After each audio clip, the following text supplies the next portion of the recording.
Sunod na po adlaw na. Sunod adlaw usa maning mga trabahante. Ay na kontrakto na kada Lunes, ra Miyerkules ug Biyernes. Di po gyanta mo na dugaya mahuman. Mao gyud. Na ug ilag ginang dalion human mun ta na dayon. Tinuod lang gyud brigada dato. Wala ko na budget nganong dugay-dugay man ninyo maayo. It's that very special time of year. The Treehouse Holidays are here. Filled with family and food and gifts from above. There's Peppa and Thomas and Elmo to love. So put on your smiles and get ready to play because Treehouse is here for the whole holiday. Happy Holidays every Friday starting at 2:15 on Treehouse. Also available on Stack TV.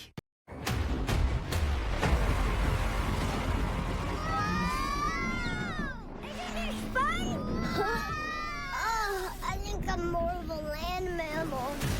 Brace for impact! Whoa. If we're going into that jungle, we need to suit up for the job. Whatever this island throws at us,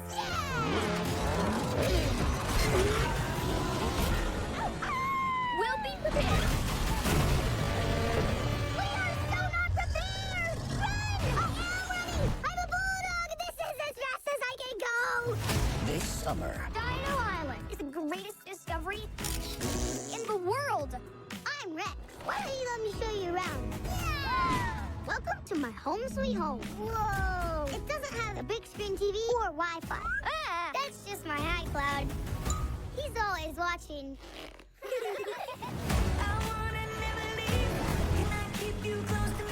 This island has the biggest diamond mine in the world. come here, beautiful. When in doubt, we blast it! That's a volcano! You're going to destroy the island! We need all the help we can get! Take this moment. Witness a big screen event Stay cool, little doggy. But I want you there. of prehistoric proportions. We've got an island saved. Who's with us? What was that? It's my stomach. Those baby dinosaurs ate all my pup treats. Oh, come on! No dinos too big, no pups too small. I can do this. Paw Patrol, the Dino Movie. No fair! I want a dinosaur BFF. Best friends forever. Oh, ow, ow, ow, ow, ow. Okay, stop, never mind.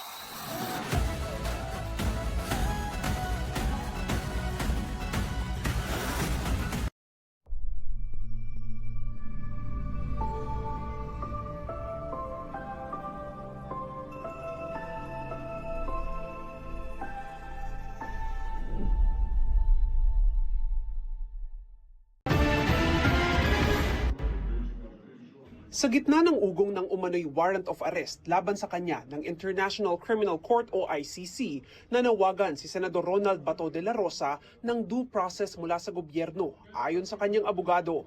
Due process of law and to respect his rights as a Filipino citizen.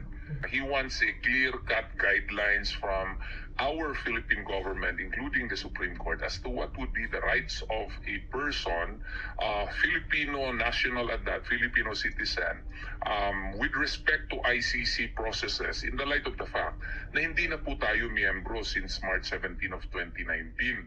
Ayon kay Atty. Israelito Torion, sakali kasing isusurrender si De La Rosa sa ICC, gusto niya malaman kung paano ang proseso lalo't walang batas ang Pilipinas ukol dito. Kung malinawan daw sa proseso, tingin ni Torion, haharapin ng senador ang kaso. That is a question to be answered by him, but presumably yes, if the judicial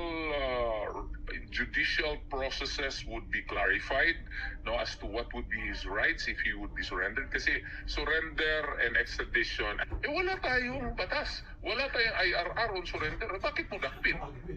Tingin ni Torion, hindi naman tiyak na naglabas na ng arrest warrant dahil nasa appeals chamber pa ang kaso ni dating Pangulong Rodrigo Duterte.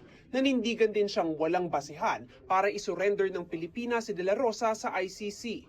Tingin din ni Torreon, nandito lang ang senador sa Pilipinas. Hindi pa raw niya ito nakakausap mula nang lumutang ang umano'y arrest warrant laban sa senador, pero may komunikasyon daw siya sa asawa at mga anak nito. Gusto sana ng pamilya na kung may kaso man sana siya, dito natin litisin sa Pilipinas. Dito file ng kaso sa Pilipinas kasi may working court tayo. May working courts tayo, may working prosecutions tayo. So, kumbaga, wag natin isurrender yung karapatang pantao ng ating kapwa Pilipino doon sa Banyaga Korte. Inotorisa na rin daw siya ng pamilya na kumuha ng abogado sa ICC kung sakaling magtuloy ang kaso. Sa ngayon, walang ideya ang Philippine National Police kung nasaan ang kanilang dating hepe. As of now, we don't know about his whereabouts. Mula nang magbalik ang sesyon ng Senado noong November 10, hindi na pumasok si De La Rosa. Walang impormasyon ng opisina niya kung nasaan ito at bakit absent. Sabi rin ni Senate President Tito Soto, walang komunikasyon sa kanya si De La Rosa. Para sa GMA Integrated News, Mav Gonzalez, nakatutok, 24 Oras.